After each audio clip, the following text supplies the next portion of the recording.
नमस्कार सभी को। आज इस सेशन में दर्पण सूत्र और आवर्धन सूत्र दोनों को सिद्ध करेंगे। तो आज का सेशन काफ़ी बेहतर होने वाला है। चलिए आगे बढ़ते हैं और बातें समझ में आएंगी तो उम्मीद है कि आप लाइक के साथ इस वीडियो को प्यार दीजिएगा। चलिए बात करते हैं दर्पण सूत्र को सिद्ध करने के लिए। प्रकाश के परावर्तन और गोलीय सूत्र में जो भी पढ़ाना था पढ़ाया जा चुका है। ठीक है, दर्पण सूत्र के बारे में आज हम लोग बात करते हैं। तो दर्पण सूत्र को साबित करने के लिए दर्पण सूत्र क्या होता है क्या कि 1/f बराबर 1/u प्लस 1/v यही होता है। तो इसको साबित करने के लिए, इसको सिद्ध करने के लिए सबसे पहले क्या करेंगे, एक इमेज, एक प्रतिबिंब को बनाएंगे। ठीक है, दर्पण के द्वारा क्या करेंगे, एक प्रतिबिंब का फॉर्मेशन करेंगे। दर्पण ले लेंगे अवतल दर्पण, जैसा कि मैंने पिछले वीडियो में भी बताया था कि दर्पण जब भी लीजिएगा तो दर्पण पे क्या होना चाहिए, कलई होना चाहिए, तो ही दर्पण होगा। ठीक है, तो कलई कर देंगे, एक मुख्य अक्ष को ड्रॉ करेंगे और एक वस्तु लेंगे जो वक्रता केंद्र और अनंत के बीच में होगा। तो ऐसे आप इमेज ड्रॉ कर सकते हैं। अगर आपको इमेज ड्रॉ करने में दिक्कत होगा तो पिछले वीडियो में जाइएगा, वहाँ पर बहुत ही अच्छे तरीके से प्रतिबिंब को बनाने के तरीके सिखाए गए हैं। चलिए ठीक है, तो आगे बढ़ते हैं। देखिए पहले आपको सबसे पहले क्या करना है, इसमें डायग्राम बनाना है। डायग्राम बनाने के बाद कुछ थोड़ा सा बेसिक मैथ का यूज करना है और यहाँ तक पहुँच जाना है। तो आइए देखिए कैसे बेसिक मैथ का यूज करते हैं। तो देखिए इसमें थोड़ा हम नहीं दिखेंगे, चलिए कोई बात नहीं। देखिए यहाँ पे जो ये डायग्राम बना है, तो देखिए इसमें दो त्रिभुज दिख रहा होगा। ये तो पहले समझ लेते क्या है। ये ए बी वस्तु है जिसका प्रतिबिंब बना है ए डैश बी डैश। ये सी क्या है, वक्रता त्रिज्या है। एफ क्या है, फोकस है। ठीक है, तो ध्रुव से फोकस की दूरी को फोकस दूरी, ध्रुव से वक्रता केंद्र की दूरी को वक्रता त्रिज्या, वक्रता केंद्र है, वक्रता केंद्र की दूरी को वक्रता त्रिज्या, और ध्रुव से वस्तु की दूरी को वस्तु दूरी बोलते हैं। ठीक है, चलिए आगे बढ़ते हैं। देखिए यहाँ पे एक त्रिभुज बन रहा है ए बी सी। ठीक है, वस्तु द्वारा एक त्रिभुज बनाया जा रहा है ए बी सी। उसी तरह एक त्रिभुज बनाया जा रहा है सी ए डैश बी डैश। क्या है ये, सी ए डैश बी डैश। तो इस दो त्रिभुज में बात करते हैं। ऐसा हम इस त्रिभुज को क्यों ले रहे हैं, क्योंकि हमें यहाँ तक पहुँचना है। ठीक है, तो इस दो त्रिभुज का बात करते हैं तो वहीं यहाँ पे लिया गया है कि त्रिभुज ए बी सी एंड त्रिभुज ए डैश बी डैश सी। ठीक है, तो देखिए त्रिभुज ए बी सी में देखिए आप कि यहाँ पे ये वाला कोण और ये वाला कोण, इस दोनों कोण को क्या बोलते हैं, वर्टिकल अपोजिट एंगल, अर्थात शीर्षाभिमुख कोण। तो शीर्षाभिमुख जो कोण होता है वो क्या होता है, आपस में बराबर होता है। ये मैथ का रूल है कि शीर्षाभिमुख कोण जो होता है वो क्या होते हैं, आपस में बराबर होते हैं। इसे रैखिक युग्म के आधार पर सिद्ध किया जा सकता है। तो अभी हम मैथ नहीं पढ़ रहे कि उतना उधर जाना होगा। ठीक है, तो क्या होता है, शीर्षाभिमुख कोण आपस में बराबर होते हैं। ठीक है, तो देखिए यहाँ पे लिख सकते हैं शीर्षाभिमुख कोण बराबर होते हैं। तो ए सी बी, कौन सा angle, angle A C B, angle A dash C B dash, angle A C B बराबर angle A dash C B dash. ठीक है, एक हो गया किससे, शीर्षाभिमुख कोण से। देखिए यहाँ पर आप देख रहे होंगे कि ये भी क्या है, लंबवत है, और ये भी क्या है, लंबवत है, अर्थात यहाँ भी 90 डिग्री एंगल बन रहा है, यहाँ भी 90। तो दोनों कोण बराबर होगा, तो वहीं लिख देंगे कोण ए बी सी बराबर कोण ए डैश सी बी डैश। देखिए यहाँ पे हमने लिखा है कोण ए बी सी जहाँ ए 90 है, कोण बी डैश ए डैश सी जहाँ ए क्या है, ए डैश क्या है, 90 डिग्री है। ठीक है, तो देखिए किसी भी त्रिभुज में जब दो कोण बराबर हो जाते हैं तो उसका तीसरा कोण, उन दोनों का तीसरी कोण जो होती है वो आपस में क्या होती है, बराबर होती है। क्योंकि किसी भी त्रिभुज के तीनों कोणों का योग 180 होता है। तो आप यहाँ पे इस कोण को बराबर करके ए से निकाल सकते हैं, या दो ए से ही आप सर्वांग समरूपता निकाल सकते हैं। ठीक है, चलिए तो यहीं पे इसी आधार पे जब दो कोण दो त्रिभुज में मिल जाते हैं तो यहाँ पे हमने लिखा है, इसलिए ए समरूपता से त्रिभुज ए बी सी समरूप त्रिभुज ए डैश बी डैश। क्या लिखा है जी, त्रिभुज ए बी सी समरूप त्रिभुज A dash B dash C dash, क्योंकि इसमें दो कोण क्या है, बराबर है। तो समरूप जो त्रिभुज होते हैं, जो समरूप त्रिभुज होते हैं, समरूप त्रिभुज में संगत भुजाओं की अनुपात एक दूसरे के बराबर होती है। क्या जी, ध्यान से सुनिएगा, बोला ये रहा है कि समरूप त्रिभुज जो होता है उसमें संगत भुजाओं के अनुपात जो होते हैं वह एक दूसरे के बराबर, संगत भुजाओं के अनुपात एक दूसरे के बराबर होते हैं। संगत भुजा कहने का मतलब क्या है कि संगत भुजा, जैसे यहाँ दो त्रिभुज ले रहे हैं, तो ये जो भुजा है इस त्रिभुज के संगत है, ये जो भुजा है इस त्रिभुज के संगत है, ये जो भुजा है इस त्रिभुज के भुजा के संगत है। ठीक है, तो चलिए, तो यहाँ पे हमने दो त्रिभुज जो लिया था ए बी सी, त्रिभुज ए डैश बी डैश सी, ये दोनों क्या हो गए, समरूप मिल गया। तो लिख सकते हैं ए बी पहले वाले त्रिभुज की भुजा, ए डैश बी डैश, ठीक है, दूसरे वाले त्रिभुज की भुजा, पहले वाले त्रिभुज की भुजा ए बी, दूसरे वाले त्रिभुज की भुजा ए डैश बी डैश का अनुपात बराबर होगा दूसरे त्रिभुज, दोनों त्रिभुज के दूसरी संगत भुजाओं के। ठीक है, तो दूसरी आप आते हैं दूसरी भुजा कौन सा, तो ये लीजिए ए सी, पहले हमने वस्तु और प्रतिबिंब की ऊंचाई का लिया है, अब नीचे आधार वाले को लेते हैं। तो एक भुजा होगी त्रिभुज की ए सी, तो इसके संगत भुजा कौन सी है, ए डैश सी, कौन है जी, ए डैश सी, ए सी के संगत कौन सा है, ए डैश सी। तो यहाँ पे लिख देंगे ए सी अनुपात ए डैश सी। तो ये दो त्रिभुज की, इस त्रिभुज का और इस त्रिभुज का, एक ये भुजा हो गया, ये देखिए, एक यहाँ पे ए सी और ए डैश सी, एक बार इसको लिए, इस जोड़ा को लिए हैं ए बी और ए डैश बी, तो इन दोनों का अनुपात क्या हो जाएगा जी, बराबर हो जाएगा, क्योंकि समरूप त्रिभुज की संगत भुजाओं के अनुपात, संगत भुजाओं के अनुपात क्या होते हैं, अपने आप में और एक दूसरे के बराबर होते हैं। ठीक है, तो चलिए ये हो गया। तो इसको हमने क्या कर दिया जी, समीकरण एक दे दिया, क्या दे दिया, समीकरण एक। उसी प्रकार अब हम दूसरे त्रिभुज का बात करते थे। एक त्रिभुज आप यहाँ पर देख लें, उसी प्रकार आपको दिख रहा होगा एक त्रिभुज यहाँ बन रहा है, देखिए ध्यान से, एक त्रिभुज क्या बन रहा है, यहाँ पे बन रहा है, यहाँ पे, और उसी प्रकार एक त्रिभुज यहाँ पे बन रहा है। तो इस त्रिभुज को बनाने के पहले क्या करना होगा, एक रचना करना होगा। रचना में क्या करना होगा कि जहाँ पे ये दर्पण, जो मुख्य जो वस्तु से प्रकाश निकल कर दर्पण पे आती है, उस बिंदु से मुख्य अक्ष पे क्या करना है, एक 90 डिग्री का नॉर्मल खींचना है, यानी लंब डालना है। तो लंब डालेंगे तो देखेंगे दो त्रिभुज बनेगा, एक त्रिभुज आपको ये वाला बनेगा और एक त्रिभुज आपको ये वाला बनेगा। ठीक है, एक ये वाला और ये के वाला। देखिए इसमें भी दो शीर्षाभिमुख कोण मिल रहा है, ये और ये दोनों बराबर जाएंगे, इसमें भी 90 है, इसमें भी यहाँ पर भी 90 है, तो ये दो बराबर हो गए। तो ये दोनों त्रिभुज भी ए समरूपता के आधार पर समरूप हो जाएंगे। तो इसको डायरेक्ट यहाँ लिख देंगे। लिखेंगे क्या कि उसी प्रकार जैसे ऊपर वाले पे हमने किया है, त्रिभुज A dash B dash F, A dash B dash F समरूप किसके होगा जी, एन एम एफ के, किसके होगा, एन एम एफ के। तो वही हमने लिखा है त्रिभुज A dash B dash F समरूप त्रिभुज एन एम एफ। ठीक है, तो यहाँ से भी हम संगत भुजाओं का अनुपात ले लेंगे। ठीक है, तो संगत भुजाओं का अनुपात लेंगे तो एम एन, कौन सी भुजा होगी जी, एम एन। ठीक है, तो किसके बराबर होगी, ए डैश बी डैश के, सॉरी इसके साथ किसका अनुपात लेंगे, ए डैश बी डैश। फिर दूसरी भुजाओं का अनुपात लेंगे, दूसरी संगत भुजाओं का।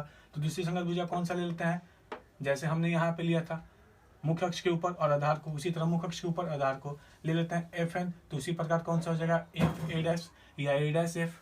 तो हमने यहाँ पे ले लिया F N A dash F. ठीक है, तो यहाँ पे एक और हमने संगत भुजाओं के अनुपात का एक आपको समूह निकाल लिया। ठीक है, अब देखिए अब क्या है कि यहाँ थोड़ा गौर से देखिएगा, इसी को हम आगे ले गए हैं। यहाँ पे एफ एन आपको दिख रहा है, ए डैश एफ दिख रहा है, ए डैश बी डैश दिख रहा है। बस यहाँ पे एम एन के जगह पे हमने क्या लिखा है, ए बी लिखा है। ध्यान दीजिएगा, इसमें केवल क्या परिवर्तन हुआ है, एम एन के जगह पे हमने ए बी लिखा है। तो ऐसा क्यों लिखा है, तो देखिए एम एन आपको ये है, एम एन कौन सा है, ये वाला है एम एन यही ना है। और यहाँ देखिए हमने क्या लिखा है, ए बी लिखा है। दोनों देखिए, दोनों क्या है, एक दूसरे के समानांतर हैं। ठीक है, दो समानांतर रेखाओं के बीच की दूरी है, ये रेखा इसके समानांतर है, मुख्य अक्ष के समानांतर ये प्रकाश आ रही है।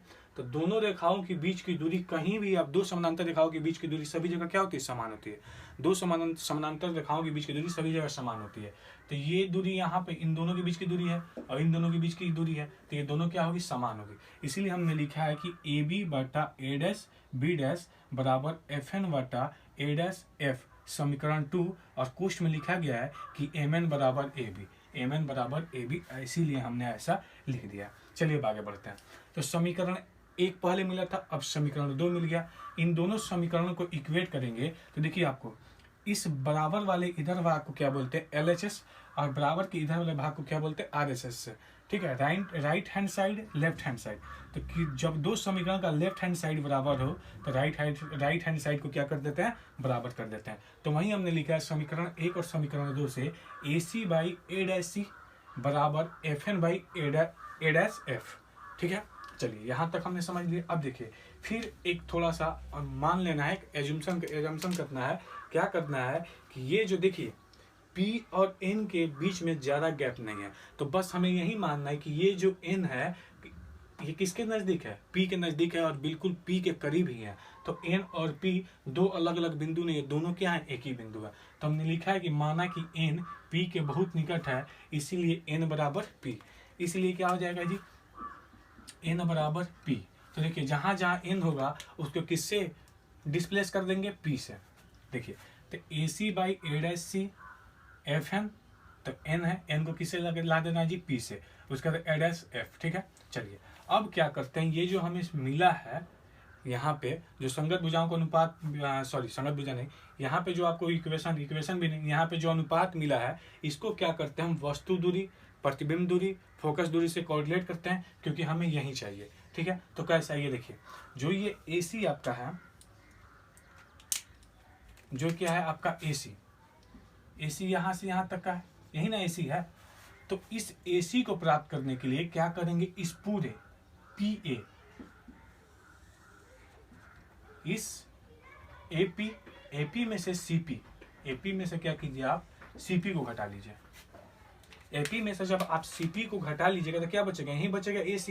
तो लिख सकते हैं AP माइनस CP, जैसा हमने लिख दिया AP माइनस CP, ठीक है। उसी तरह ये A', ये A', को प्राप्त करने के लिए हम क्या करेंगे जी, देखिए ये A' को प्राप्त करने के लिए ये पूरा यहाँ से हो गया CP में से क्या करेंगे A', P को यहाँ से घटा लेंगे, ये पूरा आपको CP हो गया, ये पूरा क्या हो गया जी CP में से इतना भाग घटाएंगे तो हमें क्या मिल जाएगा A', मिल जाएगा। तो वही किया हमने इस CP माइनस A', देखिए CP माइनस A', ठीक है।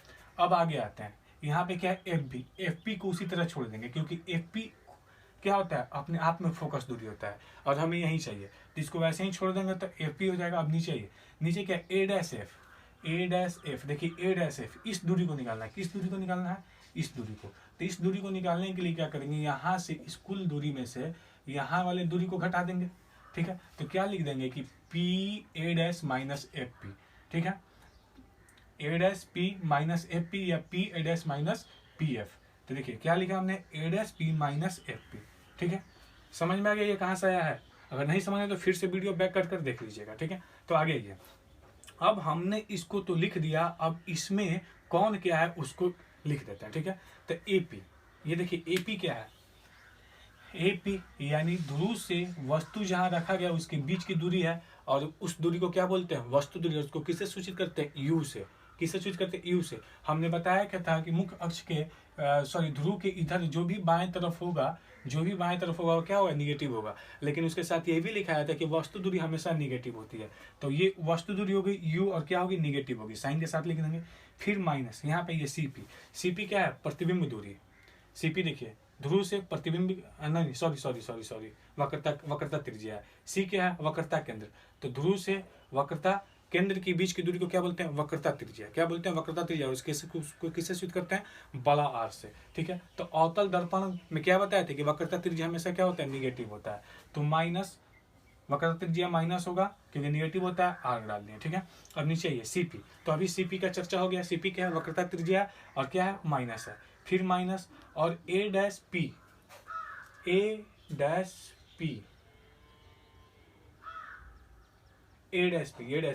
यानी यहाँ क्या है, ये प्रतिबिंब है। तो देखिए ध्रुव से प्रतिबिंब के बीच की दूरी को क्या बोला जाता है, प्रतिबिंब दूरी, जिसको किससे सूचित करते हैं, आपको V से। और अवतल दर्पण में जो वास्तविक प्रतिबिंब बनता है वो भी क्या होता है, निगेटिव, या कह सकते हैं मुख्य अक्ष के बाएं तरफ है तो क्या होगा, निगेटिव, तो माइनस V, ठीक है। FP आइए, क्या आ रहा है जी, FP। तो FP क्या, अवतल दर्पण का फोकस है, FP फोकस दूरी है, और फोकस दूरी क्या होता है जी, अवतल पर निगेटिव होता है, तो क्या करेंगे माइनस एफ। देखिए फोकस को बड़ा एफ से और फोकस दूरी को छोटा एफ से दर्शाते हैं, ठीक है। फिर नीचे ये एपी, एपी हमने समझ चुका है, नहीं ये क्या है, ए डैश पी है, तो ए डैश पी हम यहाँ पे समझ चुके हैं क्या है जी, प्रतिबिंब दूरी है। प्रतिबिंब दूरी को क्या लिखना है, माइनस बी, और एफ पी हमने समझ चुका है क्या फोकस दूरी है, तो माइनस एफ। चलिए अब यहाँ पे इधर हम इसको मिटाते हैं और इधर लिखेंगे, ध्यान से समझिएगा, समझना क्या है, देखिए ये हो जाएगा minus U minus minus plus R, ठीक है। इसी तरह ये हो जाएगा माइनस आर, ये हो जाएगा माइनस माइनस प्लस भी, इधर लिख देंगे माइनस एफ, और ये क्या हो जाएगा माइनस बी प्लस एफ, ठीक है। इसको क्रॉस मल्टीप्लिकेशन कर देते हैं, तो ये देखिए क्या होगा, minus U plus R into minus B plus F बराबर minus F into minus R plus भी, ठीक। आइए गुना कीजिए, तो माइनस माइनस गुना कीजिएगा प्लस हो जाएगा यू गुना भी, यू भी, माइनस प्लस गुना कीजिएगा minus you Guna F, U F. अब आइए माइनस प्लस माइनस आर भी, आपको देखिए प्लस गुना प्लस प्लस आर एफ, ठीक है। यहाँ पे ये minus minus plus R F, यहाँ पे ये माइनस प्लस माइनस आपका एफ भी, वी एफ, ठीक है। चलिए देखिए यहाँ पे देखिए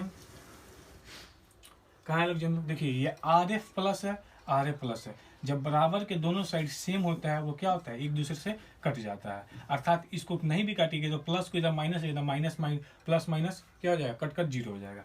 यहाँ पे देखिए यहाँ पे हमें क्या बच गया, यू भी minus U F minus R भी माइनस यू एफ, ठीक है। चलिए आर बराबर हम लोग पढ़े हैं कि आर बराबर क्या होता है, हम लोग पढ़े ना जी कि आर बराबर होता है 2f, आर बराबर क्या होता है 2f, आर बराबर होता है 2f। ये मार्कर कर लो कैसे चेंज हो गया, आर बराबर क्या होता है जी 2f होता है, तो डाल देंगे यू भी यू एफ, आर बराबर 2f भी बराबर माइनस भी एफ, ठीक है। चलिए आइए देखिए भी एफ भी, इधर भी क्या है एफ भी, ठीक है। तो इसको यू भी माइनस यू एफ, इसको इधर ले जाएंगे माइनस एफ भी प्लस 2f भी, ठीक है।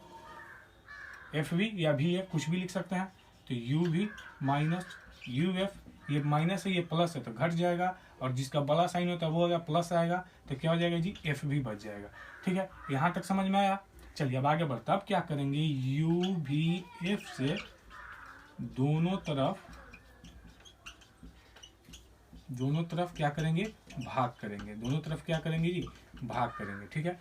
दोनों तरफ भाग करेंगे तो मिलेगा क्या हमको, देखिए क्या मिलेगा, यू भी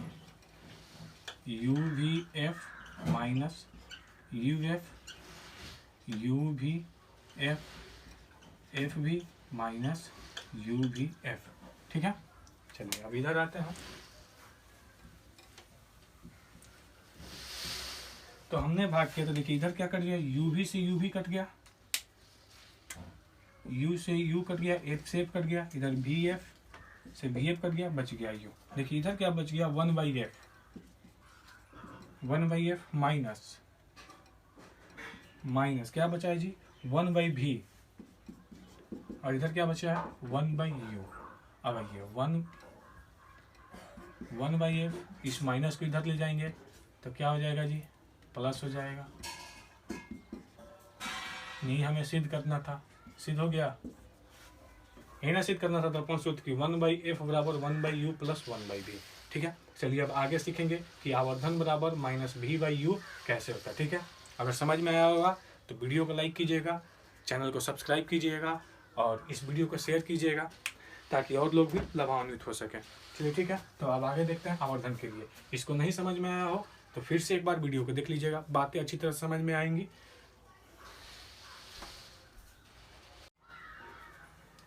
चलिए हम लोग बात कर चुके हैं दर्पण सूत्र के बारे में, अब बात करते हैं आवर्धन के बारे में। तो जैसा कि हम लोग आवर्धन के संदर्भ में पढ़ चुके हैं कि आवर्धन क्या होता है कि प्रतिबिंब की ऊंचाई और वस्तु की ऊंचाई का अनुपात होता है। ठीक है, ये बताता है कि प्रतिबिंब जो बना है वस्तु की अपेक्षा कितना बड़ा है या कितना छोटा है। तो अर्थात आवर्धन बराबर वस्तु की ऊंचाई बटा प्रतिबिंब की ऊंचाई बटा वस्तु की ऊंचाई। ठीक है, चलिए आगे बढ़ते हैं। और साथ में ये बताया गया था कि आवर्धन का मात्रा कुछ नहीं होता है, क्योंकि ये समान राशियों का अनुपात होता है। तो आइए अब आवर्धन फॉर्मूला को सिद्ध करते हैं। जैसा कि मैंने बताया था कि इसके लिए एक अलग से वीडियो आएगा जिसमें हम लोग दर्पण सूत्र को सिद्ध करेंगे और आवर्धन सूत्र को। अभी दर्पण सूत्र को सिद्ध कर लिया, अब आवर्धन सूत्र को आए सिद्ध करने के लिए। तो जैसा कि दर्पण सूत्र के लिए भी हमने क्या किया था, एक इमेज का फॉर्मेशन किया था, उसी तरह आवर्धन सूत्र के लिए एक इमेज बनाएंगे। दर्पण कौन सा लेंगे, अवतल, आपको जो भी लेना हो ले लीजिएगा, लेकिन जिसमें सुविधा होता है, आसानी से चीज़ें बन जाए, सॉल्व हो जाए, उसी को वही काम करना चाहिए। ठीक है, तो चलिए हमने यहाँ पे एक आपको क्या किया है, दर्पण लिया है। दर्पण कौन सा है, अवतल दर्पण है। ठीक है, तो अवतल दर्पण में हमने क्या किया है, एक वस्तु का प्रतिबिंब बनाया है। वस्तु को कहाँ रखा है, वक्रता केंद्र और अनंत के बीच में रखा है। कहाँ पे वस्तु को रखा है, वक्रता केंद्र और अनंत के बीच में। तो जैसा कि देख रहे हैं, एक किरण लिया गया मुख्य अक्ष के समानांतर, जो कहाँ से गुजरती है, फोकस से, और दूसरा लिया गया है ध्रुव पर। ध्रुव पे जो किरण जितने डिग्री के कोण के साथ आती है, उतना ही कोण के साथ क्या होती है, परावर्तित हो जाती है। ऐसा इसलिए होता है क्योंकि ध्रुव क्या होता है, नॉर्मल का काम करता है, और अविलंब से जितना कोण परावर्तित किरण का बनता है उतना ही अविलंब से आपतित कोण का बनता है, उतना ही अविलंब से परावर्तित किरण का कोण बनता है। चलिए आगे देखते हैं। यहाँ भी आपको दो त्रिभुज दिख रहा होगा।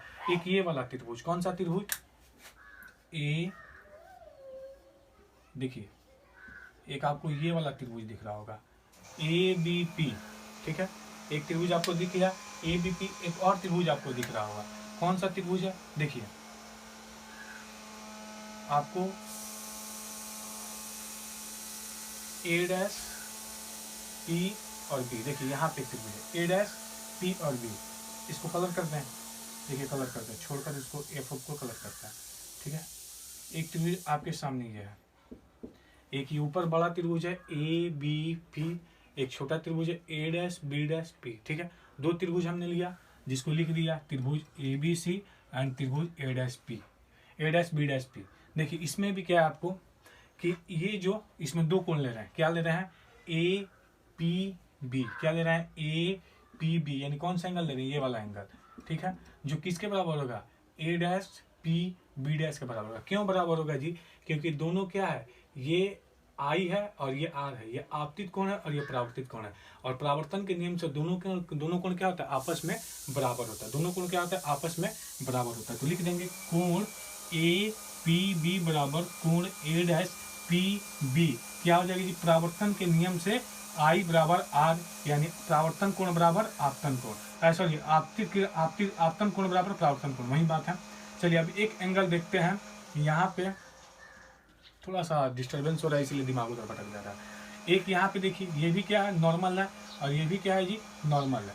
तो ये दोनों कोण क्या हो जाएगा, बराबर हो जाएगा। तो लिख सकते हैं कोण BAP बराबर कोण B', कोण B', क्या है, 90 डिग्री। जब किसी दो त्रिभुज में दो कोण बराबर हो जाए तो तीसरा कोण खुद ब खुद उसके क्या हो जाता है, दोनों त्रिभुज में जो तीसरा कोण बचा था वो एक दूसरे के बराबर हो जाता है। तो लिखने के लिए उसको भी लिख सकते हैं, लेकिन उसको छोड़िए कि ये दो कोण बराबर हो गए, तो A समरूपता के आधार पे त्रिभुज ABP समरूप हो जाएगा त्रिभुज A', B', P के समरूप हो जाएगा। ठीक है, तो आइए बात करते हैं A', B' बटा AB, जिसके पहले हम लोग समरूप त्रिभुज के गुणों के बारे में बेहतर से पढ़ चुके हैं दर्पण सूत्र में। तो क्या लिखेंगे, A', B' बटा AB, संगत भुजाओं का अनुपात हो गया। A' क्या है जी, A', B' बटा AB। अब देखिए कहने का मतलब आप कहिएगा पहले त्रिभुज में आप वस्तु वाला पहले लिए थे, AB लिए थे, और इसमें आप पहले A', B' को ले रहे हैं। देखिए हमें दिमाग में पहले से चलना चाहिए कि हम कर क्या रहे हैं। अगर पहले से आपके दिमाग में चल रहा होगा कि आप कर क्या रहे हैं, आपको जाना क्या है, तो चीज़ें आसान हो जाती है। हमें आवर्धन निकालना है, और आवर्धन के लिए क्या होता है, H' होता है। क्या होता है जी, H' होता है। तो H' के लिए क्या होगा जी, प्रतिबिंब का ऊंचाई होता है। तो पहले हमको क्या चाहिए, प्रतिबिंब का ऊंचाई चाहिए, इसीलिए हमने पहले क्या लिया, प्रतिबिंब का ऊंचाई लिया। A', B', AB बराबर क्या हो जाएगा, AP आधा, और इसका क्या हो जाएगा, A', P। ठीक है, देखिए गलती लिखनी है यहाँ पे, हाँ A', P, और ये क्या हो जाएगा जी, A', P और एपी होगा। ए डैश पी वस्तु का हमने क्या लिया है जी, यू क्या है, एपी। ऊपर हम लिखेंगे एपी, ऊपर होगा एपी और नीचे क्या होगा ए डैश पी।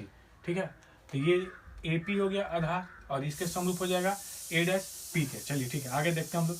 तो ए डैश बी डैश क्या है, ए डैश बी डैश क्या है जी, ए डैश बी डैश क्या है, प्रतिबिंब की ऊंचाई है। तो इसको लिख सकते हैं h1। और ये क्या है जी, प्रतिबिंब का ऊंचाई तो मुख अक्ष के नीचे, तो मुख अक्ष के नीचे निगेटिव होता है कि पॉजिटिव होता है, निगेटिव होता है। तो क्या लिखेंगे माइनस एच डैश। और ऊपर देखिए ए बी क्या है जी, ए बी क्या है, वास्तविक ऊंचाई, तो उसको क्या लिखेंगे एच लिखेंगे। और मुख अक्ष के जो भी ऊपर होता है वो क्या होता है, वो होता है पॉजिटिव। तो क्या लिखेंगे पॉजिटिव। चलिए अब बात करते हैं वस्तु। ये एपी जो यहाँ से यहाँ तक आप एपी देख रहे हैं, क्या वस्तु दूरी है। वस्तु दूरी को किससे सूचित करते हैं, यू से। और यू क्या होता है, वस्तु दूरी हमेशा निगेटिव होता है। वह कोई भी दर्पण हो, अवतल हो या उत्तल हो, वस्तु दूरी हमेशा क्या होगा, निगेटिव होगा। प्रतिबिंब देखिए इधर ही बन रहा है, वास्तविक प्रतिबिंब है। अगर अवतल पर वास्तविक प्रतिबिंब होगा तो वो भी निगेटिव होगा, जैसा कि हमने पिछले वाले वीडियो में बताया था। ठीक है, तो ये भी निगेटिव होगा, तो इसको भी क्या लिखेंगे माइनस भी लिख लेंगे। ये माइनस और माइनस कट जाएगा, ये जो माइनस है इधर आप ट्रांसफर कर दीजिएगा, तो क्या आ जाएगा h1/h बराबर माइनस यू बाई भी, जो हमको सिद्ध करना था, m बराबर माइनस भी बाई यू, माइनस भी बाई यू। सॉरी थोड़ा सा मिस्टेक हो गया, ऊपर हमने इसका लिया है ए डैश बी का लिया, तो यहीं लेना होगा ए डैश पी, और नीचे क्या लेना होगा ए पी लेना होगा। ए डैश पी क्या हो जाएगा जी भी, और ये ए पी क्या हो जाएगा यू, जैसा कि आप समझ चुके हैं। तो ये क्या हो जाएगा माइनस भी बाई यू। आवर्धन बराबर क्या होता है, माइनस भी बाई यू होता है। ठीक है, थोड़ा सा डिस्टर्बेंस हो जाता, आवाज आ रहा था इसीलिए थोड़ा सा मिस्टेक हो गया। चलिए, तो हमने क्या किया, आपको दर्पण सूत्र सिद्ध करा दिया और आवर्धन सूत्र सिद्ध करा दिया। अब आवर्धन के संदर्भ में एक बात बच गया था, एक चीज जानना था हमें, यह क्या जानना था कि m जो आवर्धन को किसे सिद्ध करते हैं, m अगर m 1 से बड़ा हो, आवर्धन को ही ना लिखते हैं h डैश बाई h। अगर आवर्धन का मान 1 से बड़ा हो, तो 1 से मान कब बड़ा होगा, जब ये h के पहले, देखिए पहले हम आते हैं m बराबर पहले लेते हैं 1, जब m बराबर 1 हो। m बराबर 1 कब होगा, जब ये दोनों क्या होगा, आपस में बराबर होगा। अर्थात कहने का मतलब प्रतिबिंब की ऊंचाई और वस्तु की ऊंचाई बराबर होगी। अगर आवर्धन का मान 1 आ रहा है, तो यहाँ पे हम कहेंगे कि प्रतिबिंब की ऊंचाई और वस्तु की ऊंचाई दोनों क्या होगी, बराबर होगी। तब अब आगे बढ़ते हैं। अगर बात करते हैं आवर्धन m 1 से बड़ा है, आवर्धन क्या है 1 से बड़ा है, तो जब आवर्धन 1 से बड़ा है, तो कब आवर्धन 1 से बड़ा होगा, जब नीचे वाला क्या होगा, नीचे वाला कम होगा। नीचे वाला जब ऊपर से कम होगा, तो ही यहाँ का वैल्यू, यहाँ का मान 1 से ज़्यादा जाता है। अर्थात आवर्धन अगर 1 से बड़ा है, तो यहाँ पे होगा कि जो प्रतिबिंब की ऊंचाई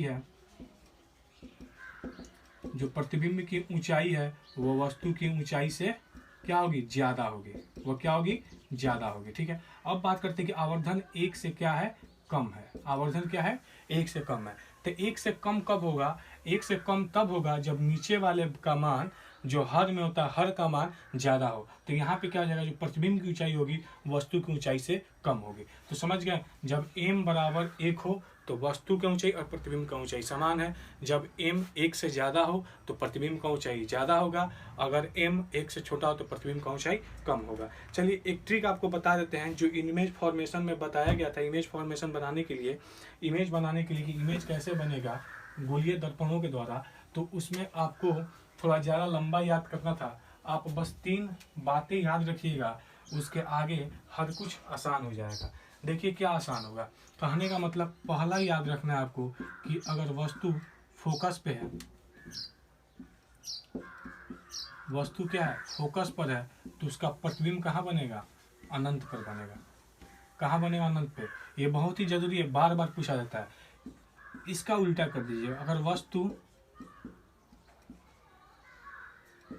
लिख देते हैं यहाँ पे क्या है, इधर है वस्तु, आपको इधर ऑब्जेक्ट, इधर इमेज। वस्तु और प्रतिबिंब।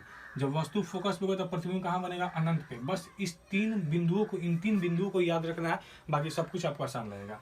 और अनंत पे रहेगा तो क्या बनेगा, फोकस पे। अब देखिए यहाँ पे एक को याद रखिएगा, दूसरा याद हो जाएगा।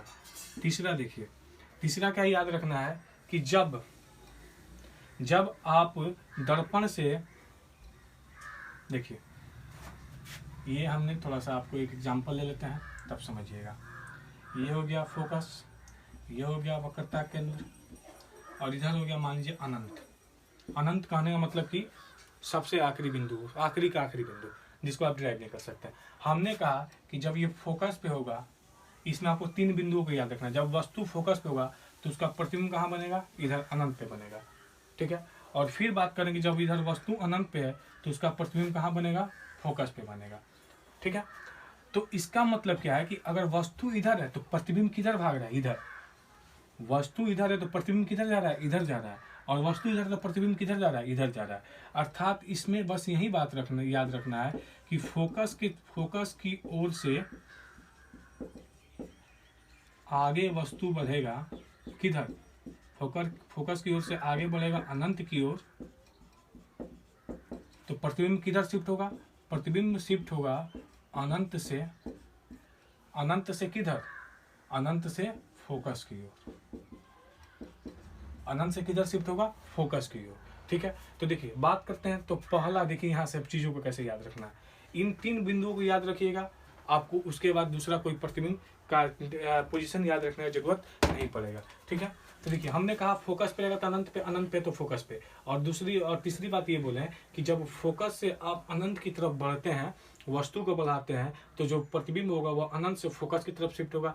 बिल्कुल इसके अपोजिट, अगर आप प्रतिबिंब वस्तु को अनंत से फोकस की तरफ शिफ्ट कराते हैं तो प्रतिबिंब क्या होगा, अनंत से फोकस तो फोकस से अनंत की तरफ, ठीक है। तो अब आइए देखिए, कुछ ही स्पॉट होता है। एक होता है फोकस पे आप वस्तु को रखें, एक होता है कि फोकस और वक्रता केंद्र के बीच में कहीं आप वस्तु को रखें। फिर एक आता है आपको एक जगह हो गया, एक यह जगह हो गया, दूसरा ये हो गया, इस दरमियान कहीं रख सकते हैं। तीसरा एक ये बिंदु आता है। चौथा आता है अनंत और वक्रता केंद्र के बीच का दूरी। और पांचवा आता है आपको क्या आता है, अनंत। तो पांचवा का हमने जान गया कि पांचवा कहाँ बनेगा, पहले वाले पर। पहला कहाँ बनेगा, पांचवे वाले पर बनेगा। जैसे जैसे ये उधर जाएगा वैसे वैसे इधर शिफ्ट होगा। अगर बात करते हैं कि आपका वस्तु, आप वस्तु कहीं 5 और 4 के बीच में रखे हैं, कहाँ रखे हैं, 5 और 4 के बीच में रखे हैं। इन अनंत और वक्रता केंद्र के बीच में है, ठीक है। अनंत और वक्रता केंद्र के बीच में, तो प्रतिबिंब अनंत पे रहेगा तो कहाँ बनेगा जी, अनंत पे रहेगा तो फोकस पे बनेगा। अनंत पे रहेगा तो फोकस पे, फोकस का बिंदु क्या है, हमने 1 माना है। फोकस का बिंदु क्या माना है, 1।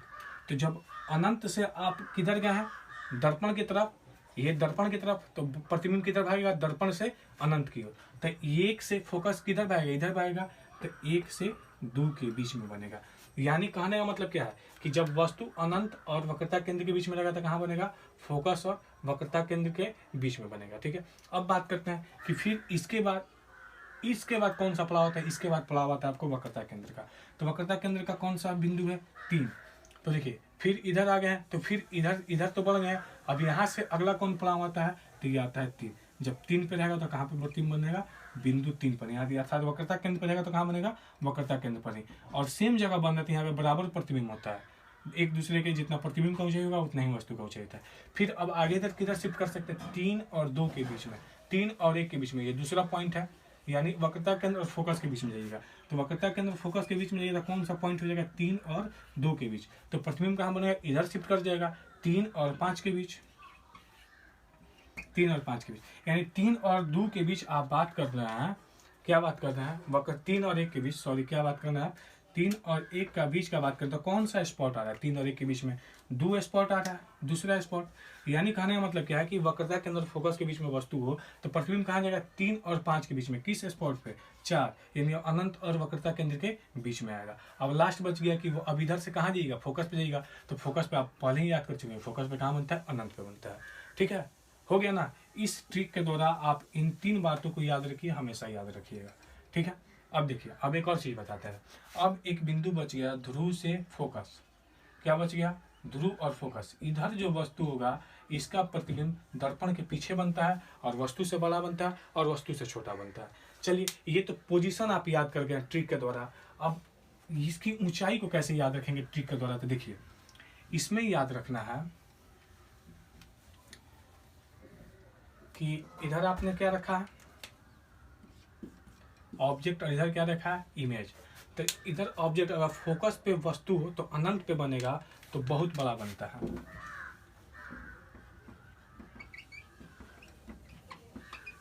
बहुत बड़ा बनता है। अगर अनंत पे हो फोकस पे बनेगा तो बहुत छोटा बनेगा। मतलब समझ रहे हैं, इधर बड़ा इधर छोटा, तो एक बाइक छोटा हो गया होगा ना, घटते आया होगा, घटते घटते आया होगा। यानी प्रतिबिंब जब लिख सकते हैं, प्रतिबिंब जब अनंत से फोकस की तरफ शिफ्ट करेगा, यानी फोकस की तरफ जाएगा, फोकस की तरफ जाएगा तो उसकी आकृति क्या कहेंगे जी, उसकी आकृति कम होती जाएगी, छोटी होती जाएगी, आकृति छोटी होती जाएगी। तो देखिए जब छोटी होती जाएगी तो एक बिंदु ऐसा आएगा जहां पे दोनों क्या होंगे, वस्तु और प्रतिबिंब बराबर होंगे, क्योंकि ये बड़ा है। जैसे मान लीजिए ये वस्तु है, ये वस्तु है मेरा, ये वस्तु हो गया और ये प्रतिबिंब हो गया। वस्तु कहाँ है फोकस पे और प्रतिबिंब कहाँ बन रहा है अनंत पे। वस्तु है फोकस पे, प्रतिबिंब कहाँ बन रहा है अनंत पे बन रहा है। तो फोकस पे है तो ये फोकस पे है और ये प्रतिबिंब अनंत पे बन रहा है। तो अनंत पे बन रहा है तो बहुत बड़ा बनेगा, जैसे कि हमने लिख दिया कि फोकस पे वस्तु अनंत पे बनेगा तो क्या बनेगा, प्रतिबिंब बहुत बड़ा बनेगा। तो ये धीरे धीरे धीरे धीरे धीरे धीरे धीरे धीरे क्या आएगा, इस जगह पे शिफ्ट हो जाएगा। यानी कहने का मतलब क्या है कि प्रतिबिंब जब वस्तु जब अनंत पे चला जाएगा तो इसका जब वस्तु अनंत पे चला जाएगा, ये धीरे धीरे धीरे धीरे आएगा। जब वस्तु ये अनंत पे चला जाएगा तो ये वस्तु क्या हो जाएगा जी, वस्तु क्या हो जाएगा बड़ा और प्रतिबिंब क्या हो जाएगा छोटा। वस्तु क्या हो जाएगा बड़ा और प्रतिबिंब क्या हो जाएगा छोटा। तो ये जो शिफ्टिंग हो रहा है, ये जो शिफ्टिंग हो रहा है, पहले हमने क्या देखा कि ये हमारा वस्तु है, ये वस्तु है, ये वस्तु है, ये वस्तु है और ये क्या बन रहा है प्रतिबिंब। ये वस्तु है, ठीक है, ये छोटा वस्तु है फोकस पे और इसका प्रतिबिंब क्या बन रहा है अनंत पे बहुत बड़ा बन रहा है। तो ये शिफ्ट कर रहा है, अनंत से जैसे जैसे इधर आएगा छोटा होते जाएगा, छोटा होते जाएगा। कहने का मतलब क्या है कि ये वाला चीज इधर प्रतिबिंब जो बनेगा इधर छोटा हो जाएगा और ये वस्तु कहाँ चला जाएगा अनंत पे चला जाएगा। तो ये जब बड़ा से छोटा होगा, जब ये बड़ा से छोटा होगा तो बीच में कोई ना कोई ऐसा बिंदु आएगा जहाँ पे बिल्कुल वस्तु के बराबर होगा। तो वह बिंदु कौन सा होता है, अभी आपको बताएं वक्रता केंद्र। जब वक्रता केंद्र पर वस्तु होता है तो उसका प्रतिबिंब क्या होता है, तो उसका प्रतिबिंब बराबर होता है, वस्तु के बराबर होता है, किसके जी, वस्तु के। ठीक है, अब देखिए आप कैसे समझ सकते हैं कि वक्रता केंद्र को लेंगे, तो थोड़ा सा ध्यान दीजिएगा, बस 1 मिनट और। जो अभी बता रहे हैं आपको ये तरीका याद करने के लिए, इसको 3 बार 4 बार देखिएगा, फिर आप जीवन में कभी नहीं भूलिएगा, कभी भी इस पचड़े में नहीं पड़िएगा कि कौन कहाँ था। क्वेश्चन आएगा तुरंत लगा लीजिएगा। जैसे कि हमने आपको स्पॉट पिक कराया था, स्पॉट को देखा था कि कहाँ पे क्या प्रतिबिंब बन रहा है, कौन सा क्या हो रहा है। तो क्या देखा था कि एक बिंदु आपको मिल रहा था यहाँ पर फोकस पे, दूसरा इसके बीच में, तीसरा वक्रता केंद्र पे, चौथा वक्रता केंद्र के बीच में, पांचवा अनंत। मान लेते हैं मेरा अनंत यहीं पर, थोड़ी देर के लिए मान लीजिए अनंत यहाँ पे। तो देखिए टोटल कितना बिंदु मिला, 1 2 3 4 5। इधर से चलिए 2, इधर से चलिए 2, बीच वाला जगह कौन बच गया, 3, बीच वाला 3 ना बच रहा है। इधर से बड़ा है, ये बड़ा है, छोटा हो रहा है, छोटा हो रहा है, छोटा हो रहा है, छोटा हो रहा है, छोटा हो रहा है, बराबर हो गया। और फिर इससे छोटा छोटा छोटा छोटा छोटा छोटा, बिल्कुल छोटा हो गया। यानी कहाँ बराबर होगा, ये मान लीजिए बराबर, बराबर कहाँ होगा, बीच में ही ना बराबर होगा, क्योंकि इधर से बहुत छोटा होते आएगा, बीच में बराबर हो जाएगा, और फिर इधर से छोटा होते तो लास्ट में जाकर बिल्कुल ही छोटा हो जाएगा। तो बीच वाला पे बराबर होगा, 5 बिंदु है, 5 बिंदु में बीच वाला कौन है, 3 बिंदु, 3 बिंदु पे कौन सा वक्रता केंद्र हो गया, समझ में आ गया। तो बस इतना ही याद रखना है, ठीक है। और एक इधर वाला है, इधर याद रखिएगा। अब ये अवतल दर्पण, अगर आप उत्तल दर्पण में कोई भी वस्तु हो आप कहीं भी रखिए, उसका प्रतिबिंब हमेशा क्या बनेगा, आपको